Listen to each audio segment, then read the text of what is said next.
Hey folks, Ray from DCRainmaker.com.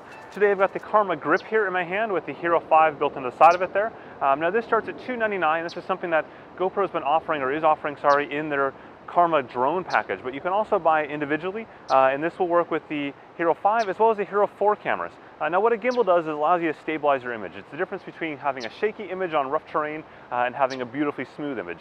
You've seen some of my reviews in the past on gimbals. For example, the Fuyatech gimbal is one that's incredibly popular in the marketplace today. It usually starts between 150 and 250 bucks depending on the model you have, whereas this is definitely a little more expensive at $299, but it's also a little better built, to be honest. And having destroyed a couple of those other gimbals, this definitely looks like it's going to be harder for me to destroy. And it's got more features on it, at least, compared to some of the cheaper gimbals. There's obviously more gimbals that have more options, but this has integration with the GoPro, which is something that's definitely worthwhile. To give you a basic understanding, though, of what it's doing here, right now, as I do this, the camera is pointed exactly at you. So it's staying steady. No matter what I'm doing here, the camera is pointed at you, within some confines anyways, and it allows me to keep it a perfectly stable image. So what I'm going to do is I'm going to show you kind of just running down here and how stable it'll be, but it also, in the Karma Grip, allows me to change modes.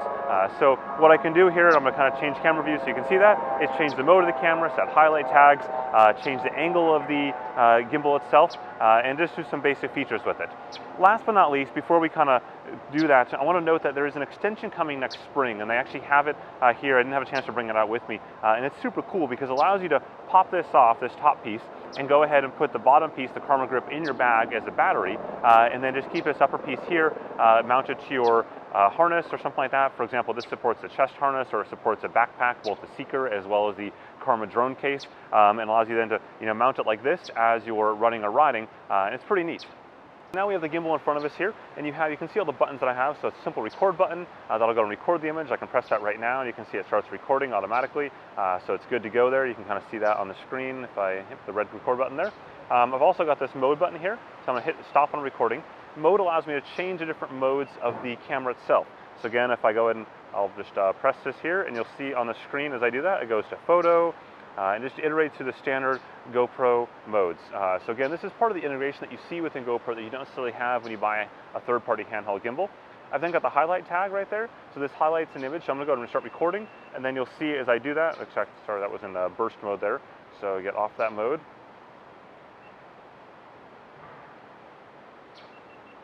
Okay, we'll go here, we go to video, there we go, and I'll start recording, and then I'll hit the highlight tag, and that then captures that highlight. You see that little icon in the lower right-hand corner there, that little yellow one. That is for highlight tags that you can then find later on in the GoPro software.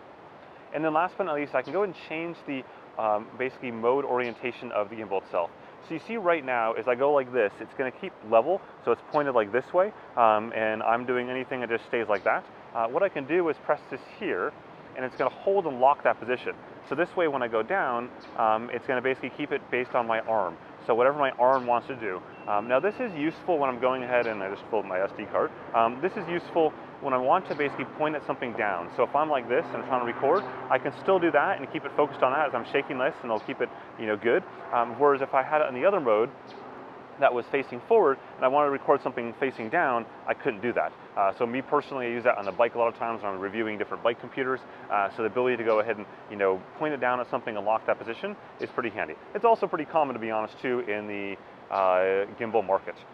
So those are kind of the four basic options that you have there, and then you have the LED status light down here to allow you to go ahead and check your battery status. There's 4 lights. I'm at number 2 of 4 right now. And you can power this entire thing off by holding down this power button there, and you see once it turns off, it just kind of flops around like the gimbal's not even on at all. So let's go ahead and talk about how the gimbal case portion works. So you have this little button right there. You press this button down, and it pops this up like that, and then you basically can pull the camera straight out. So I'm going to go ahead and do that. There we go. The camera's out now. Now what you see inside is that you have your HDMI and then your USB-C port, which matches up to those 2 ports right there. And then when it comes to swapping this out for other camera types, the way it works is that right down there, you see those 4 screws. This allows you to get a little closer view here. Camera closer, there we go. Those 4 screws then pop out, and you put a different plate in there. For example, the Hero 4 silver and black don't have USB-C, so you have to have different screws to make those work inside there. And then this simply pops in, and then Obviously the bracket as well would pop out to go ahead and change for a different style bracket for something like the Hero 4 session, Hero 5 session. The Hero 4 session is not supported, but the Hero 5 session does plan to be supported. And then once I'm ready to go again, I just simply take this and I slide it back inside and then lock this up, and it's nice and tight, and it's really not going anywhere at all. You can still access the mode button there, as well as the record button on the unit itself, and you can also get to the lens there if you had to remove the lens. Check out my Hero 5 video for that, and I kind of walk through how well all that works. So now, let's go for a bit of a run down this little path to show you what stabilized video looks like compared to non-stabilized video. Okay, what I've got here is the two cameras ready to go side by side. I've got a Hero 4 Silver and the Hero 5 Black.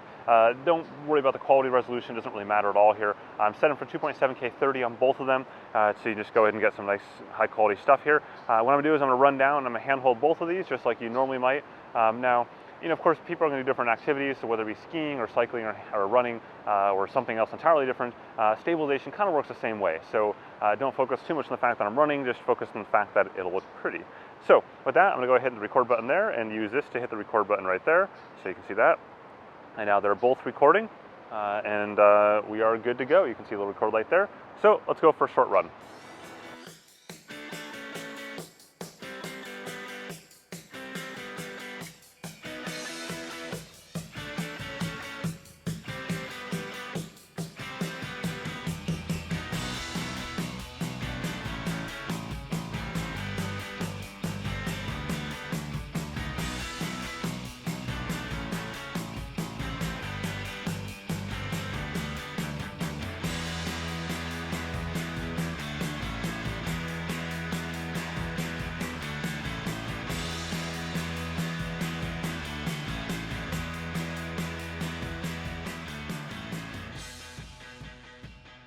Okay, so just wrapping things up.